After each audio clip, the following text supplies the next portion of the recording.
in the United States of America, President Donald Trump, Nikromo. Now, for some reason, the Department of Homeland Security in US were more a release list 10 pa na Ghana for do mudinya bemwa ebusia. Allegedly, these Ghanaian citizens and other people have been involved in one way or the other criminalities US mining one me no ka say there we face deportation under ICE for operation we mo ne say no na o share the list of Ghanaians we mo din pie mu ne boni we mo didi a enya asem ketwa. Now let's take a closer look at what is happening. Enti or say DHS releases list of Ghanaians facing deportation under Trump's mass removal exercise. Inti operation President Donald Trump say amanfo binuma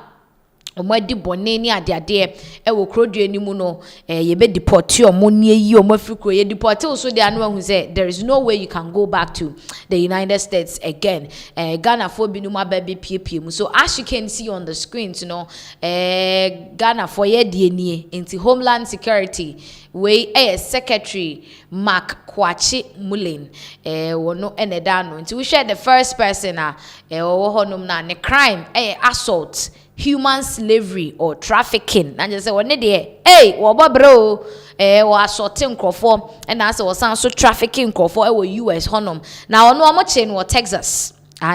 Texas na wo chain ni din beba. Now the one side and so the crime fraud by wire, fraud again, insufficient funds check, money laundering. Ono so mo che no Pennsylvania. Na che se utumu ze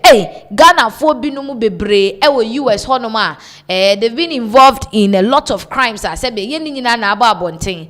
Wo mo magidi ni na che se wo mo kwa na che se wo mo de no aba beto emonten so na ye ka ho asem. So these are some of the names. Now I said the United States Department of Homeland Security DHS has released a list of foreign nationals including Ghanaian citizens arrested and facing deportation under the country's ongoing immigration and customs enforcement operations. Into ICE for more operational kosono and Homeland Security or mona or more eshe ahobambo hunsem US minu emu or more achichin crofwa bibrena enche yebebo mo de aba Ghana krodre muha. Now say the DHS described those listed as among the most serious cases being processed for removal, saying the arrest form part of the Trump administration's commitment to carrying out mass deportations, beginning with individuals classified as high priority criminal cases. In some ebinu mo ho aye den ye be deport omo, but we mo in particular no utimu so omo bonye omo adi ne ani susu anu odene etu omo ne ye de omo sha ase na say dey aka no President Donald Trump omo ya te ase say the security of US for ehia ne chain bibia enti ade bi e be compromise the safety of US citizens will be yi free ho, and that is what he's doing. And to show say under DHS leadership, the hardworking men and women of DHS and ICE are fulfilling President Trump's promise and carrying out mass deportation, starting with the west of the West, the department said. Inti the agents the bon hu kan to say bonini bi wo no ma oje ho na obisa won say enti ni papa na tena se edi se ani amambofo sem we ya na se de enti omo na ye de omo ye den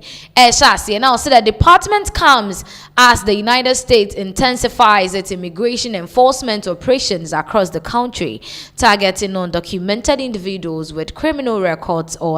and outstanding removal orders. Enti na ohwemu de ebobo ba ne kire se ICE for na omu edi se adwuma we enti omu a sebe womu ekura womu nin omunkrata se mundi mu na afi bone nso adokoro womu san krofo no na sabere de ya hyase a yeyiyi womu ede afri US man ni mu obi wa watena kro no mu sa krata efre ne krata oni bi na obi nso ti kro mu onom na bone nketenketen na bone kwanya nkete bone bi enu wa ketekete nti bone na womu ti kro ni mu a womu ede safo no na ye bo womu akọ back to their countries. Ghana for dodo na eka ho Ghanaian nationals identified on the list are among several African citizens facing deportation as part of the broader crackdown.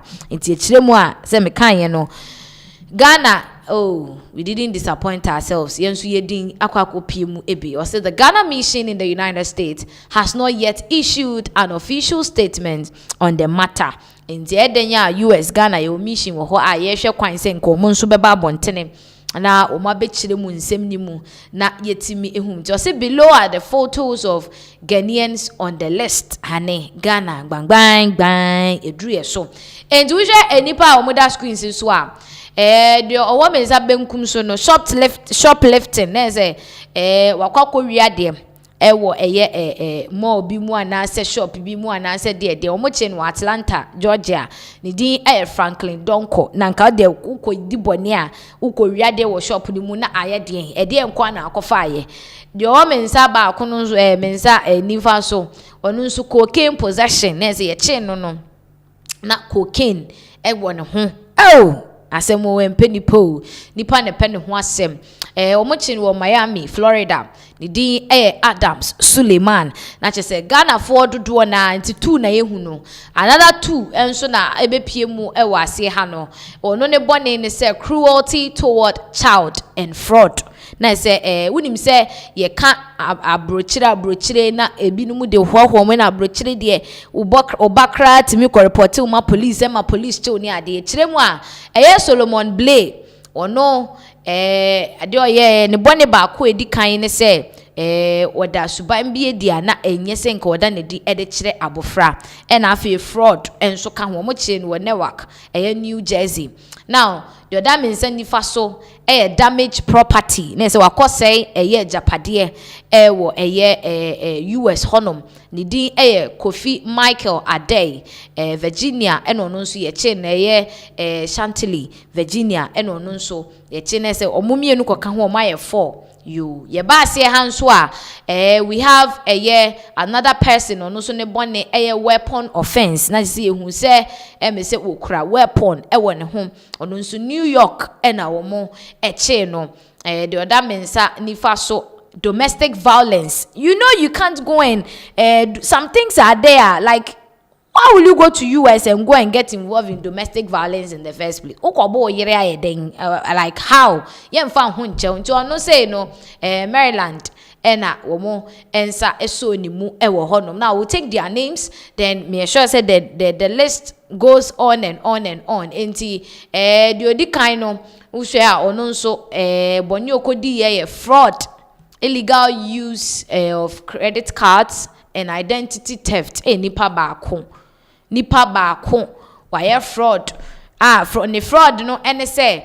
card no we use no illegally and say identity fraud so obi anim and ode akwakodi ode akoye de wo so ye a eno ye fraud ni nyina ye fraud ono Kentucky and ye che no ni di Joseph Ibu the other mensa nifa so ono ne crime Lawrence from building, identity theft, fraud, illegal use of credit cards, fraud, impersonating oba besia enti Regina Sante hinaku ono nso kan ubi na eze ono no wodi obi card ono so di obi card na ekoyi iska na odi obi din ato ne ho so so obi anim o so obi din because untimi si so obi anim to obi din na odi ato no so na ono nso odi ne nam na ya che no ho. Now we share this person George Owusu Ansa identity theft ono so the same thing obi anim o so obi din na akofa ono so Texas na wo mo che no we say then synthetic narcotic sale, drug trafficking na ze ono so no boni hu dwedie na okodi Masawudu Gariba ono nso ye che no York Pennsylvania wo ho na ono nso ye che no na se otimu say some crimes be drug trafficking, identity fraud any ade na sankrofo we nyina ye de azoa wo mo a enen sebe ye bo mo aba back to Ghana. Now usha utimi say enti nipa beye they are getting close to about 20 or maybe 20 kra. And I say Donald Trump hwese sankofo we mu nyina no they will be deported back to Ghana as a result of criminalities a omudi omho akwako hihye mu but e kire mu a we ahyase the west of west na say de dikan ya omhu ne say sankofo we mu de omobone no ani susu yes is quite huge because peddling drugs is not accepted in US. Violence, domestic violence is not accepted in US. If anything, cruelty towards children, so. Ade ba kwa US for any some Western world for ni agro women and children ye ni mofra ene ma ho agro enti ukodi bone na ukodi oba kwa ye nyama bia ha na waso aye pa to we share some of the list ya bobo so ya fraud doors wo mu pa drug peddling doors illegal use of card any ade and you realize that all these people that were caught illegal use of card and impersonation near the nyina for all you know bekom kra na ebinu mo hokra omu ni nkrata enti ene obi kada na ode bekwa kwaye de wo so oye de ode eya ene warranted deportation. So by now the process of being deported, and once you are deported you say a very big goodbye to the United States. There is no way obetimi assign call back to US once you are deported, and it's very sad say Ghana yedin akwakopie ebi with all this number of people on the list. It's quite unfortunate, but mo kano mutu kwan ya yesere mu munkoye ne ma papa na monfa Ghana ento the good sides of the US in the good books of US. Nye say ye beba ne ye be my list ten to say the ye share wo ahanum say now yenko other issues eswa